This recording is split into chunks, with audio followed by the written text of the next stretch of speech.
what it is? It's your girl Mickey Boo, and we back at it, aka S'more, as you already know. So, moms, how are we feeling? How are we doing? What are we thinking? Are we being great?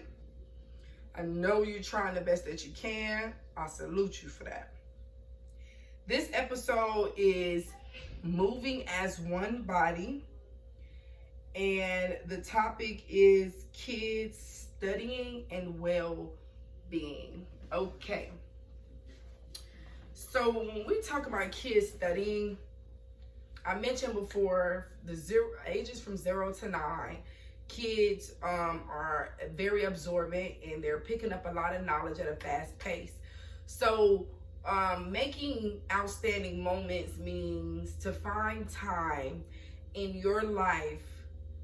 I know people work. I know people got other things they have to do. You know, they have a career. They might have a sitter, or they might have a tutor or some type of educational trainer for the child. But as a mother, I am not challenging you or saying this is something that if you don't do, you're going to be in trouble for or you're being judged by. I'm not saying that. I'm simply saying that that is a part of motherhood, and I would think would be very nourishing to the child for their mother to be able to sit and read with the child. You know how to make a schedule. If you don't, we're going to go over that as well. Well, let's just assume this is for, you know, someone who doesn't know anything. We're not going to assume nothing, and we're not going to put expectations on anything. And I'm not in the business of belittling anybody. We are doing this together. So we're going to start from scratch. We're acting as though we don't know. So to give knowledge on studying with the child is to give them some spare time. We have to, and we will find time to read to the child. We have technology, we have audiobooks. Again, reading to the child with your voice is actually more it's more effective because, you know, it's your voice, and that is the first thing that they heard even in the womb. So that does something to the child. I'm pretty sure it does something to the brain waves in the young individual. If it's reading in the morning, reading at night, reading in the evening, if it's reading a paragraph, if it's reading one page, or if it's reading like a Dr. Seuss book, and sitting with them and teaching them word by word, and even sometimes putting emphasis on it so that they can understand different characters, and so that they can understand different just putting emphasis on it and giving them a feel of the book, or whatever it is that you're reading.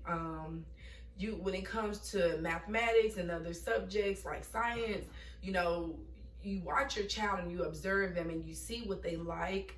And I do say spend time in those areas or those subjects that the child like. Give them more of that, because it keeps them interested and intrigued in that field of things that they enjoy looking into. Teaching kids about sexual abuse is going on in the school. Teaching kids about bullying, teaching if it's giving it or receiving it, teaching kids what's on TV, the difference between what's right and what's wrong, in case you're not with them when these things occur. Talking to them about disciplinary actions and behavior, good or bad. You know, if they're doing good, you definitely want to continue to or get into the habit of rewarding them, or sending positive affirmation, which is communicating with the child and saying, hey, I'm proud of you. You've done a great job. Keep up the great work.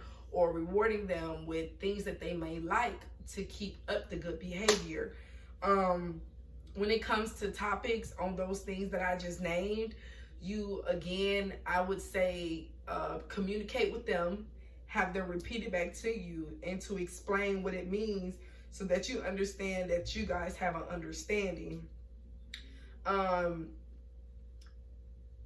I don't know if I should say this or not, but just a prime example in case someone is like, okay, what do you mean? So, for instance, I have to, I don't want to say continuously talk, but there has been incidents on TV where they're showing inappropriate things. I'm not against, I'm not going to say homosexuality, but they're now making it seem more normal than it used to be some time ago. And I have spoke to my children about it, about views of what I think is okay and what's not okay.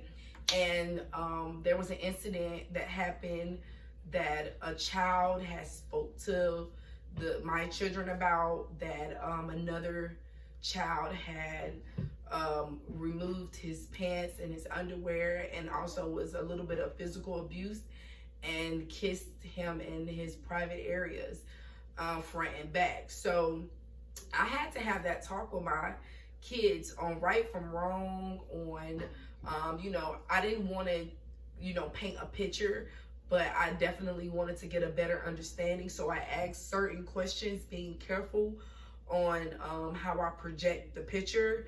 I also went over how if anything like that was to happen to you from a child or an adult, some adults might use money or candy to keep it a secret, or for the child not to tell anyone. I told them how to respond, and also to always continue to talk to me and tell me everything. And I thank them very much for talking to me, and I hugged them. And I did feel really bad because that was something new to them. And I was trying to protect my child and that particular child as well. So, of course, I did what I had to do and follow up with the school to let somebody know. But it did hurt me. But when you have these emotions, you have to come out of them, and you have to be able to communicate with the child from a perspective of where you're not tied into your emotions to where you're angry or you're sad. You can't show them that. You have to tell them what it is, how it is, and how it should be. And so we had got a great understanding of that. Of course, I had to call my friends on the phone, and that's when I was able to release how I felt and try to get some comfort in that area. And it's very important to have people around you that you can talk to when it comes to parenting, especially if you're doing it alone, because two heads are better than one. Not saying your answer won't be correct or your way is not the right way, but it's okay sometimes to get different viewpoints on how you should handle certain situations. So getting to the point, that conversation had to be had with them, and I've already spoke to them about it. Is why they knew to come to me and tell me what was going on, and they had already was in the process of knowing, like, okay, this is what she mean, I understand, X, Y, and Z. And I didn't want to turn my kids away from that child, but I also told them to be careful because people repeat abuse habits, okay? So you have to pay attention to that as well. What's done in home or to someone is going to be repeated, okay? And those are other things that we have to learn how to come clean with, be aware of, work on, and be rid of it. So the well-being of the child, let's get into the well-being, because I believe that we covered how to communicate with the child, study time, with reading here and there with the child, going over things that they're interested in. And, even sometimes before you go to bed, if your child sleeps with you or not, you can also play games like spelling games, mathematics games, and, whatever other fundamentals that you can get across to help them remember. That's also a great technique when it comes to teaching your child, or if you don't have a lot of free time to sit with them and study, you can do these fun things with them just to add in with their education that they're getting already. Well-being, again, we're assuming that no one has this information. So taking care of a child's well-being is very important. A lot of times people go to Google when they want to know certain things as far as like dosages, medication, or certain things that your child is doing that you don't understand. Again, you have to pay attention in the moment when you, because sometimes we move so fast, we miss things. But it's very important to slow down. We're learning how to slow down, how to focus more on home, ourselves, and our children, and our spirituality, so that we can, conduct ourselves as a moving unit. Because remember, this is moving as one body. So you have to pay attention to your child. If it's at the dinner table, if it's not at the dinner table, if it's them playing in their room, or if it's them playing in your room, or, when you're picking them up from school, watching how they react when you get them from the classroom, knowing how they're asking them how they feel, and paying attention to how they respond. And bath time, you're checking your child out. I'm not saying overly inspect your children, but just pay attention, because a lot of times as mothers, we get so caught up in other things, we get so caught up in other things, and that mothering is second nature. So it's something like we can do without thinking. But in all reality, that doesn't mean ignore being a mother and all. I multitask on a daily, but I know that being a mom, number one, I have to stay focused, on my child. When you do things with your child, you watch how they act in public. You watch how they act when they're around people. And the difference between when they're with you, in the outside world. Making sure, they're having their breakfast, lunch, and dinner, and in between a snack. I found it very helpful with me working, having snacks in between mealtime, because I might try to catch a nap in between that time. So, I go to Walmart, I'll buy the little Mickey Mouse. It has apples, it has pretzels and little cheese bites. Some have like jelly sandwiches. You want to already prep the kid on teaching them how to use certain things. Some may agree and disagree, but depending on the age, how to use a microwave, for instance. If it's like cold stuff, they could just take out and eat, or you can already just have them like a little snack pack ready and set out on the table. So you could catch you a nap, and you just let them know, hey, I have you a granola bar, a juice, and some chips on the table for you. This is for lunch.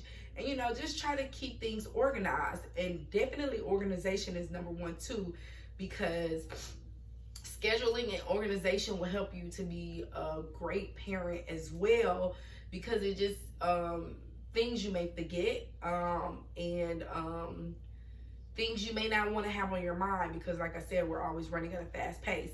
So organization is good for their well-being. Scheduling is good for their well-being. Having snacks in between breakfast, lunch, and dinner is great for their well-being.